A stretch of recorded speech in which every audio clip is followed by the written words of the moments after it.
plains of Kansas, some thirsty F-4s come up to refuel.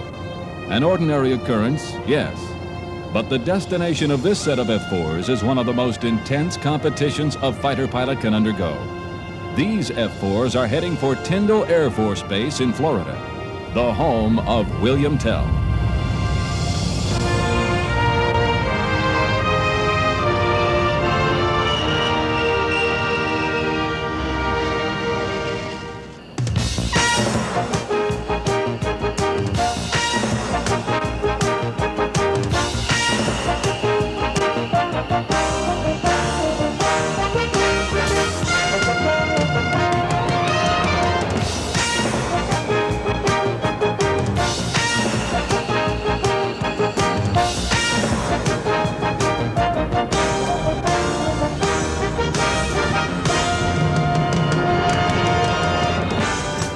They are here from all over the world, from Iceland and Okinawa, from Alaska and Texas, from Oregon and Canada. This is the center of the known world when it comes to fighter-interceptor tactics. For several days, once every other year, the best of the best get together to see who is the best of all.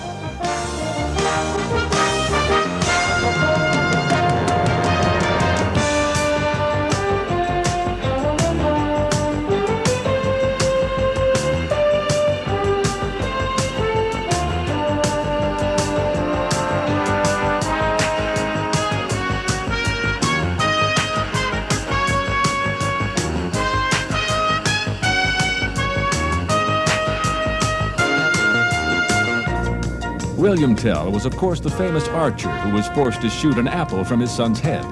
Hitting the target without a miss is exactly what these pilots have in mind. The competition is among teams in two categories, F-15 and CF-18. Also the F-4s, with separate winners in each category. The teams are composed of air crews, controllers, and aircraft maintenance specialists. The team with the highest total points will be the overall meet winner.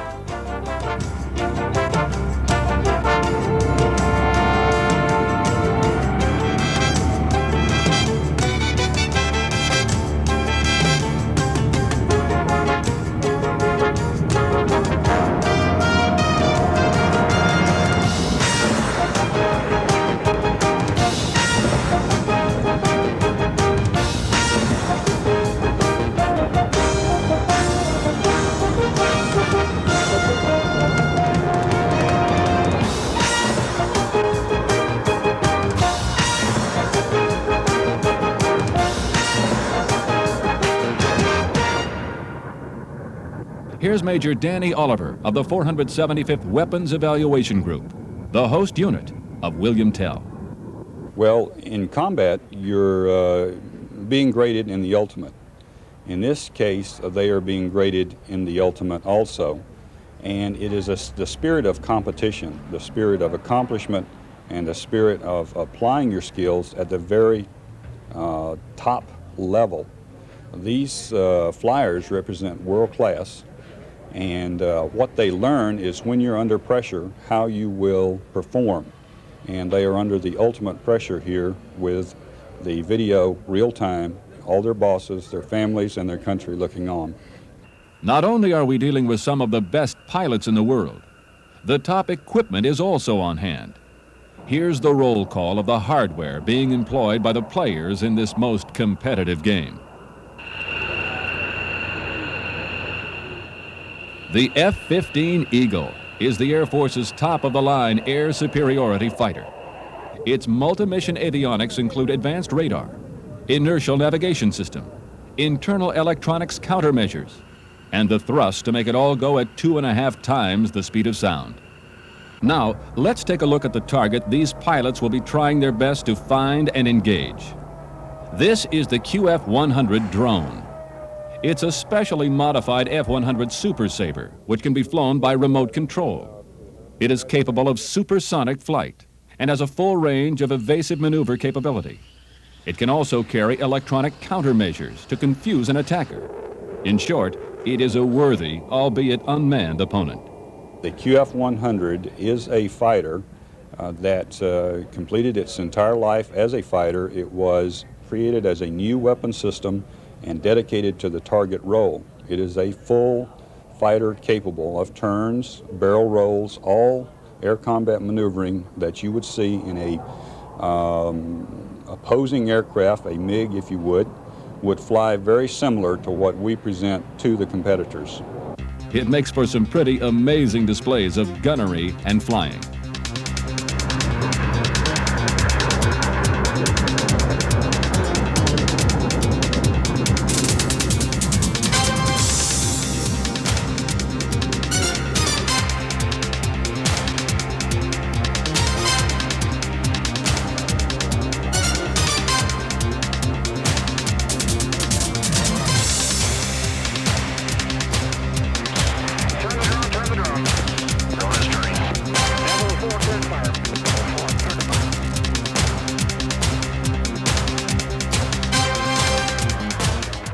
All the results are tabulated and posted on a scoreboard that is there for everyone to see.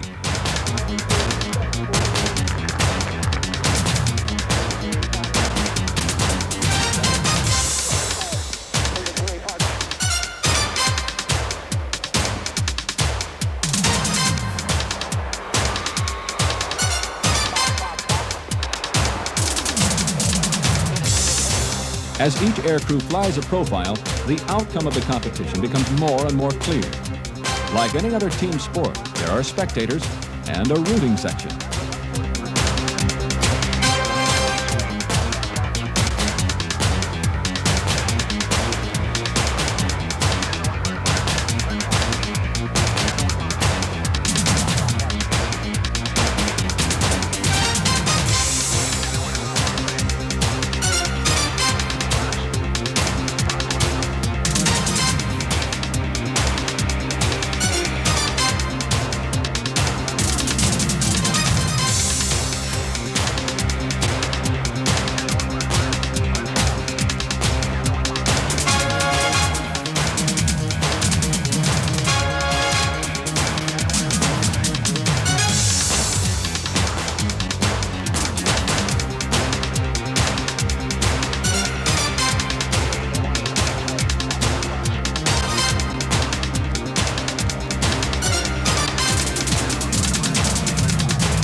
The biggest thing I learned today was, hey, that's why we train. You know, I was nervous taking off out of here, and I won't, lie about it.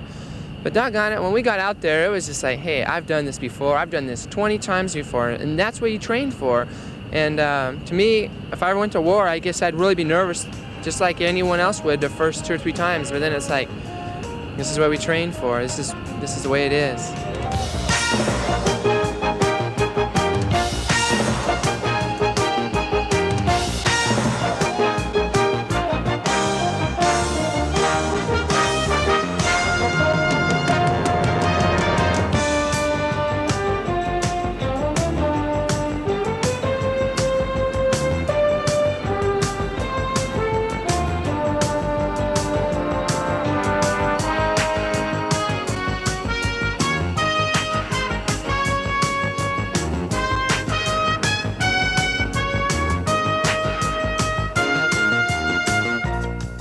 And so the competition called William Tell is over. Until next time, that is. Then, once again, the skies will be charged with the excitement of the hunt. Lessons will be learned that can only be learned in the crucible of aerial combat. And we will know who really is the best of the best.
The cold gray dawn rises over the mountains.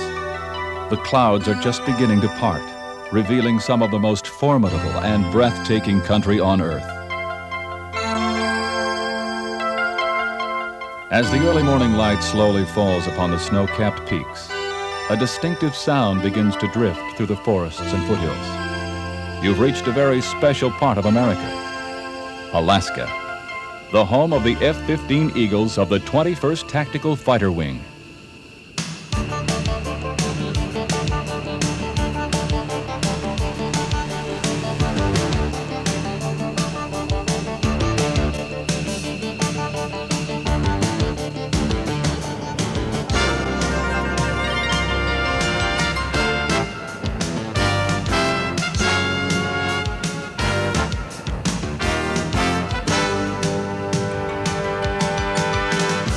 This is Elmendorf Air Force Base, headquarters of the Alaska Air Command.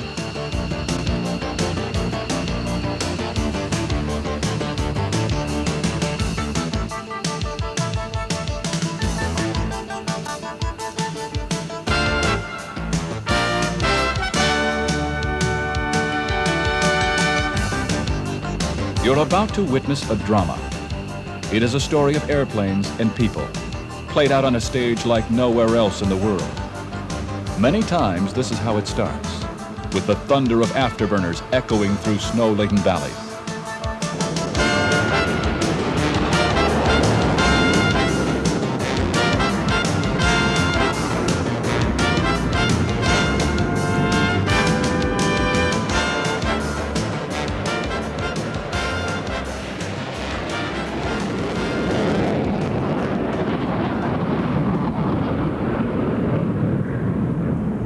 Well, it starts with a motto, top cover for North America. It's the Alaskan Air Command motto and really relates to the wing. Now, we provide air defense against intrusion, in this case, our primary threat being from the Soviet Union for the defense of North America.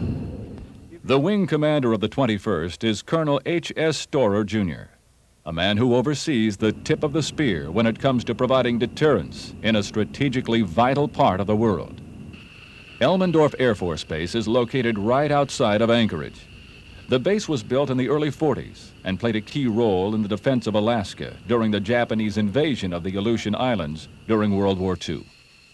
Today, the F-15s are here to provide eternal vigilance against the threats that can come looming out of the frozen north.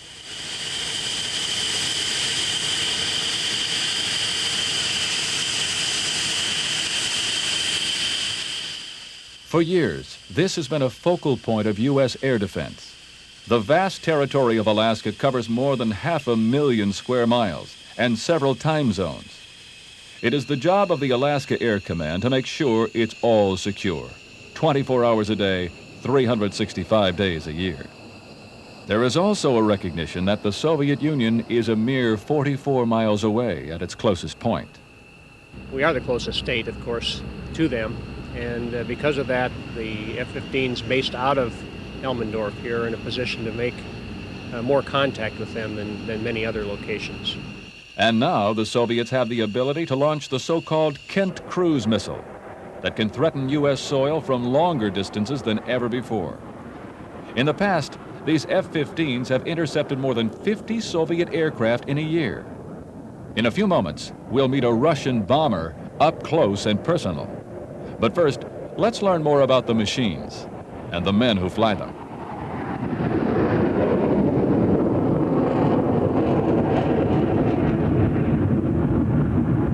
Here's Lieutenant Colonel Mel Copeland of the 43rd Tactical Fighter Squadron.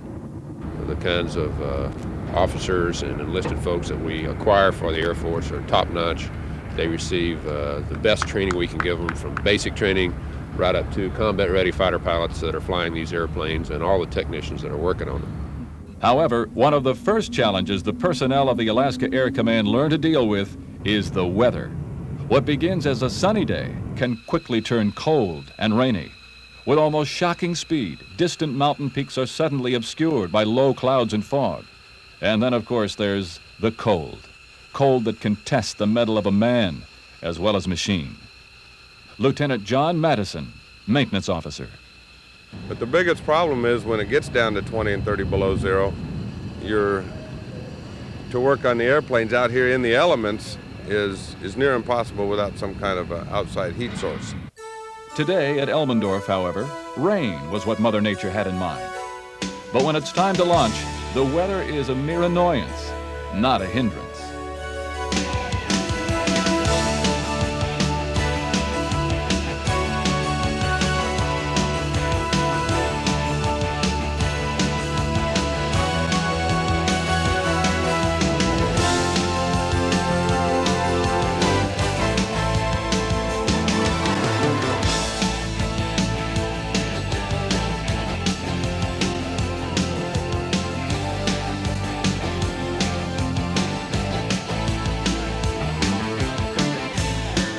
The 21st is now equipped with newer F-15Cs. The C model has up to 600 miles greater range than its predecessor.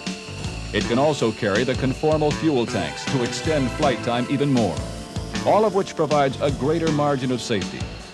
When you're dealing with the distances of Alaska, that could mean the difference between life and death.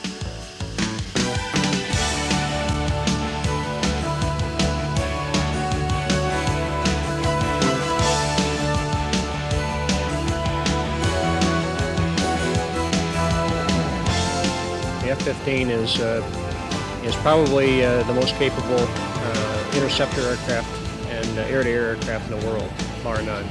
It's got a fantastic radar that allows us to pick up targets much farther out than the old F-4 used to, and of course it's a highly maneuverable aircraft. About 75% of the training here is devoted to air superiority. That means pilots are not only trained over the huge ranges of Alaska, but also participate in major exercises like Red Flag and William Tell. In fact, you're looking at the team that the Alaska Air Command is sending to the William Tell Fighter Interceptor Competition in Florida. From Elmendorf, the Eagles deploy to remote bases such as Galena and King Salmon. From there, it's on to meet the Soviets. But it takes a lot of teamwork to get to that point. First, there are the efforts of these people. This is called the ROC, or Regional Operations Control Center. Here, information from a network of radars all over the state is displayed on screens that are monitored around the clock. Anything that moves is checked against existing flight plans and electronic profiles. But the ROC is not alone in the detection job.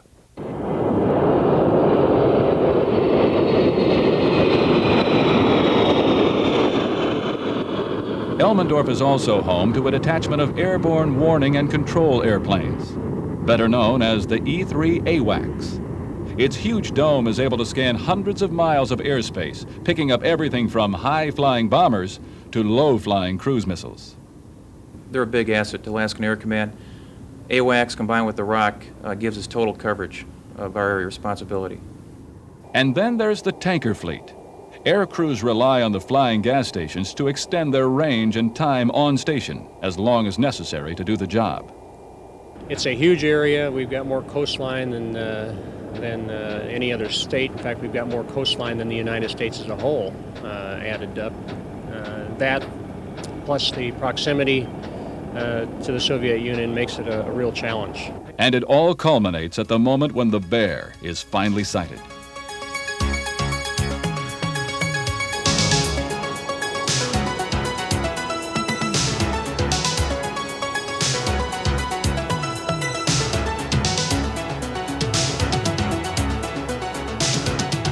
The moment of truth makes the heart race a bit faster.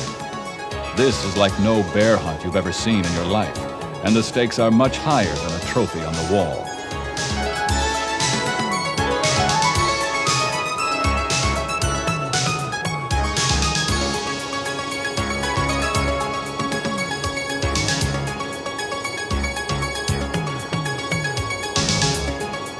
The Eagles take a close and careful look. In this case, it's a Bear H, the cruise missile-carrying variety. And don't let the turboprops fool you. It can move right along. It's an older type-looking aircraft, turboprop, but it can move right along at about 0.8 Mach. So, being a fighter, we do have to slow down a little bit, but not too much.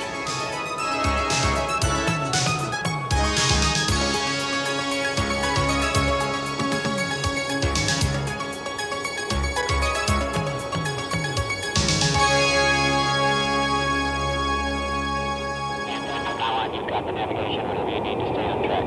Understand, sir. The Eagle's drivers scan every inch of the bomber, looking for telltale signs of any new capability the Soviets may have added. But the encounters are not without their human side as well. Normally here in the wing, we're just doing our mission. We'll intercept them, take the pictures, and just observe them. But oh yeah, we see them wave. I've seen Coke cans. I saw one guy hold up a Newsweek magazine. And I think they get as much a thrill as we do. The cat and mouse game can go on for hours. But soon it's time to break off and head back to King Salmon or Galena, or perhaps another of the far-flung outposts of the 21st Tactical Fighter Wing.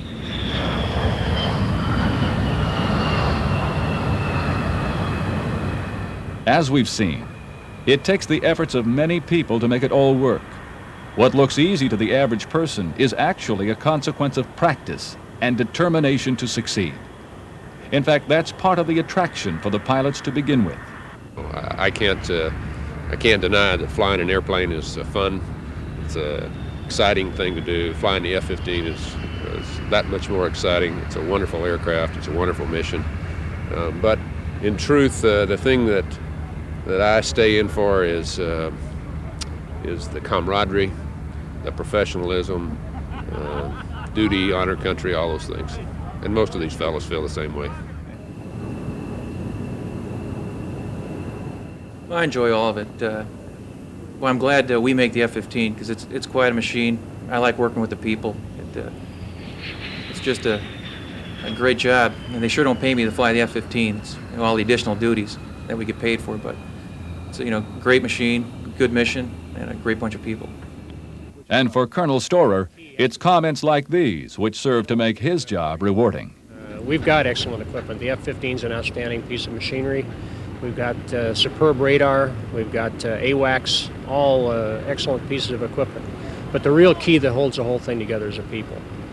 Their motivation and training, initiative, basically takes raw materials and turns them into positive results. And I think that more than anything else, that's the one thing that makes the 21st TAC Fighter Wing and the Alaskan Air Command doing our mission up here successful.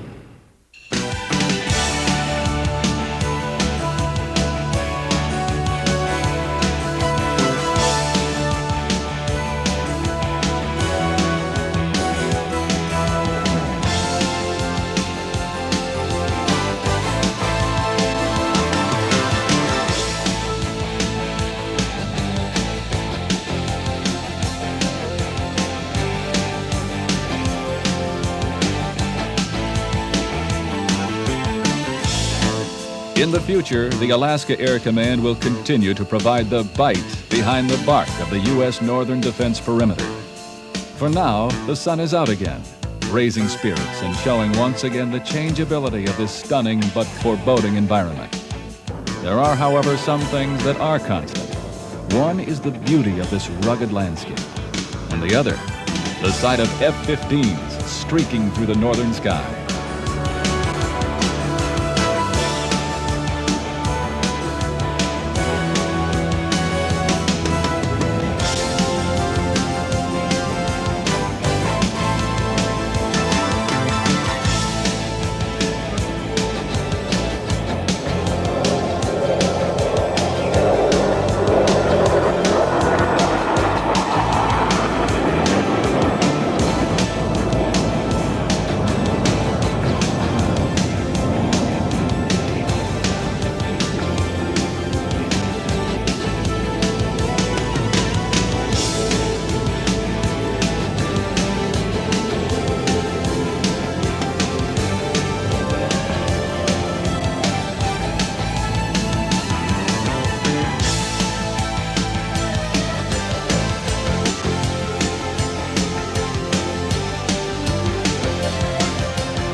Now, the entire story is being told.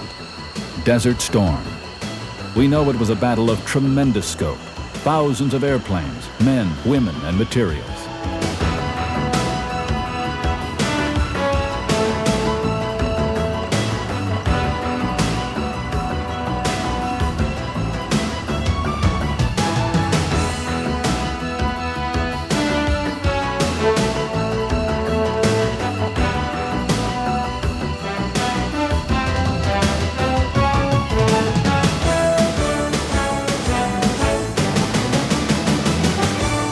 But as with any battle, it must be fought by individuals.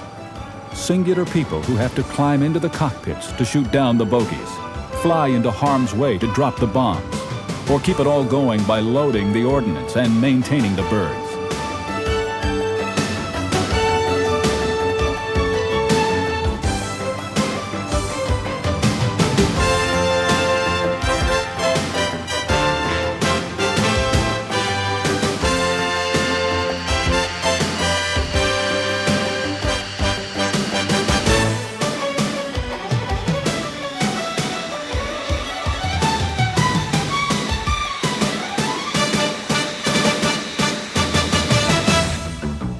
This is not a story of the big picture. Here we will look at just one day, one set of missions, and experience it from right where it all comes together, in the cockpits of the F-16s and F-15s. This, as we will learn, is what air superiority is all about. And this is the reason why Desert Storm turned out as it did.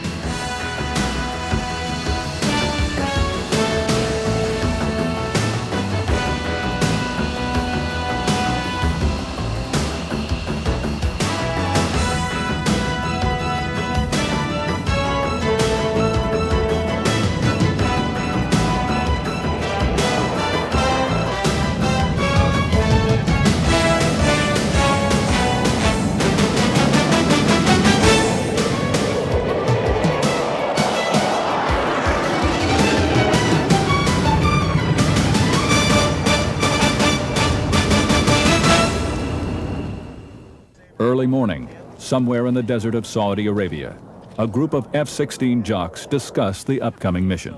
The thing I said about select the nose tail is out of there now. Right? For the 113s, select nose only. For the 904s, 905s, that'll be nose tail. Already they have been out dozens of times, found hundreds of targets, and dropped a seemingly endless stream of bombs. Meanwhile, the ground crew is loading up the ordnance. They work quickly, realizing this is just one of several missions that will be flown on this day alone. As far as how quick we do it, it's just how quick the pilot can get back up in the air. And they're happy with the way we're doing it because the max time I believe that the pilots are having to sit on the ground is about 30 minutes. So as soon as he can get here, within 30 minutes he can be back up and heading back to hit them again. The last of the F-16s are topped off with fuel. The Vulcan cannon is filled with shells, and the fragile airplane literally seems to droop from the weight of its deadly cargo. At this point, there is a sense of anticipation and the not-so-secret hope that not only will the bombs be dropped on target, but perhaps some Iraqi aircraft will come out to fight as well. Obviously, it's a lot more fun when you know there's not, I wouldn't say fun because I hate to say it, but we'd like to come up and play with the air threat. I know you've heard other people talk about, but obviously all the guys, especially us in the F-16, we'd like to see a little more some of the air threat. This is a real good air-to-air dogfighter. So I guess maybe we're kind of crazy, but we like to see that part. Meanwhile, the F-15 pilots are set to provide combat air patrol for the strike.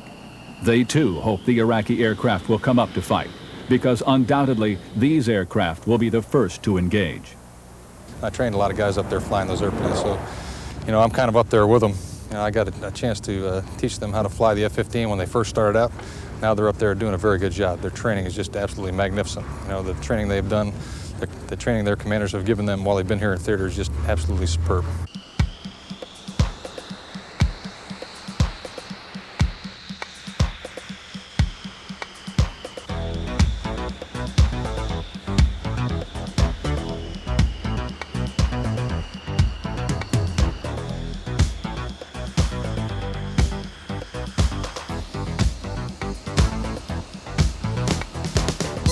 And now, from many different locations, the many groups of aircraft begin the complicated process of carrying out a strike.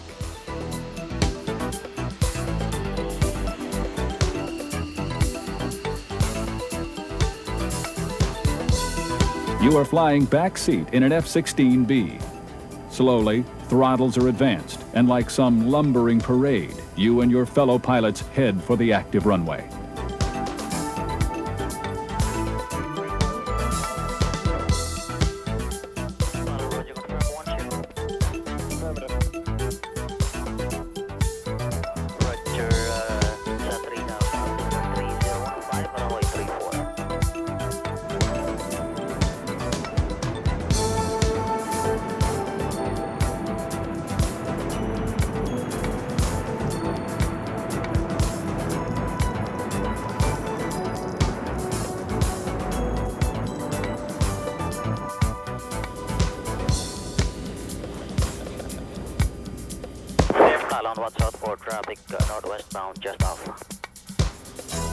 Banking away, you head to your cruise altitude for the approach to the target, and you are not alone. EF-111s are dashing off to find and jam Iraqi radars. 1 week into the war, there are actually very few active radar sites left in Iraq. But just in case, the sleek gray jammers will be hanging around.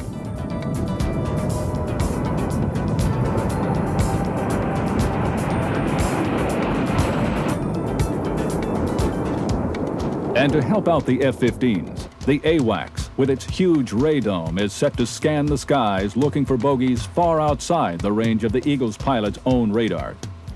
The strike is underway.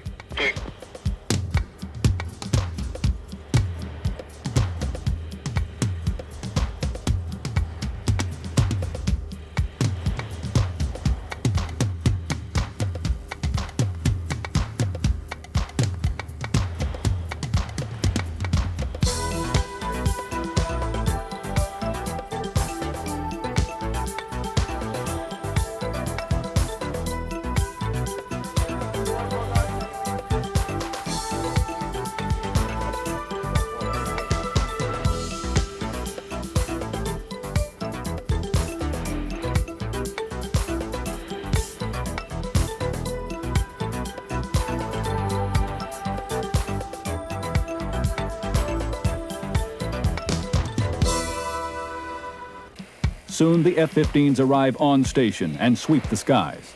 Their role is crucial.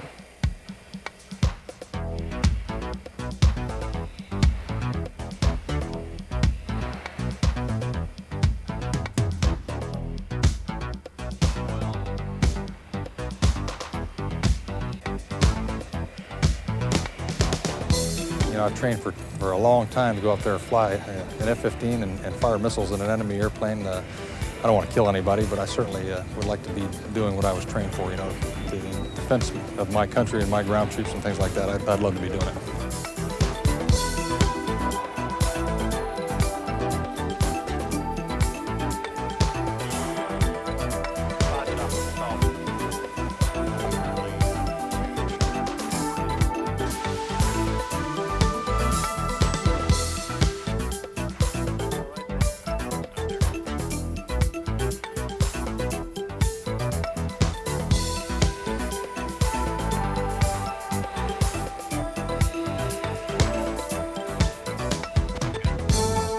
Meanwhile, the F-16s have found the tanker and begin taking on fuel.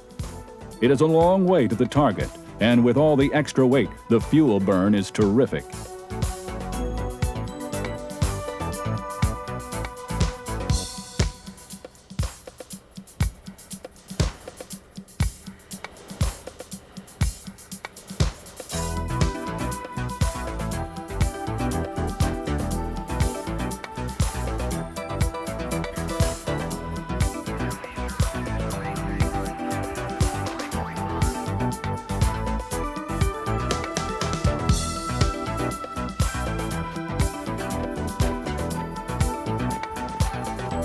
At last, the F-16s are free to head for the target, and with the F-15s providing cover, they swoop down with telling results on the ground.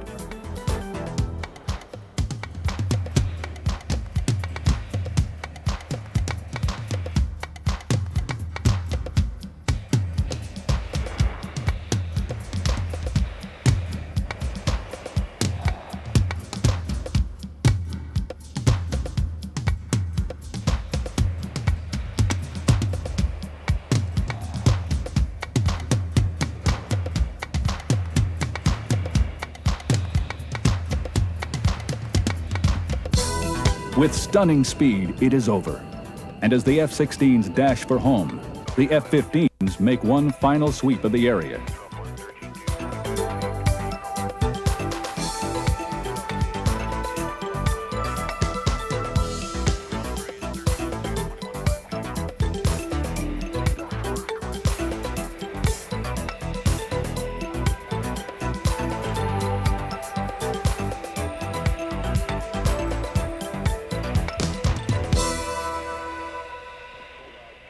As we go, a pilot provides a remarkable running commentary on what we are seeing and experiencing. Today has been a mixed sweep.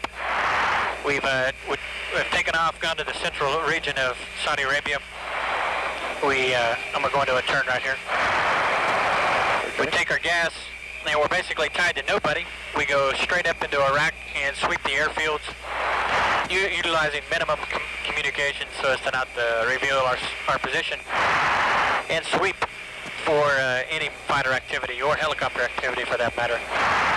The emphasis primarily has been on the eastern border to prevent the Iraqis from escaping into Iran, but additionally we sweep west, north, and south as well. Today we started from the central, swept up toward Baghdad, hung a right to the east, looked at several airfields in the southeastern and eastern sector, ran the Iranian border, repeated that a couple of times, and then came back to Saudi Arabia to refuel. Finally, dusk begins to overtake the skies. In the distance, a column of smoke forms a lingering sign that the target has been hit, and hit hard. History has shown the constant airstrikes during Desert Storm proved decisive and demoralizing to the Iraqis. I can't imagine being or sitting there in a bunker, if they're in their defensive positions or wherever they are, listening to that constant pounding, and also watching their tanks and things blow up. I can't imagine that would be very moralizing for them. They have to be getting down in the dumps, I would say. At last, even the more lightly loaded F-15s need to take on some gas for the trip home. One last display of airmanship, because as with so many things in military aviation, the margin for error is slim to none.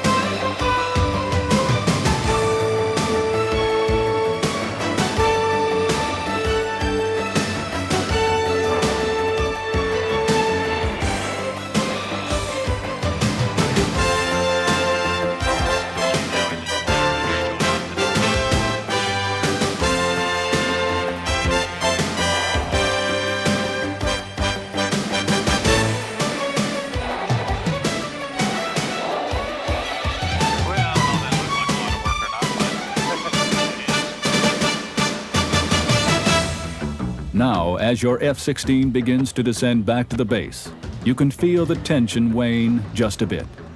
But there is also an awareness that the heart rate will soon go up again with the next mission just around the corner.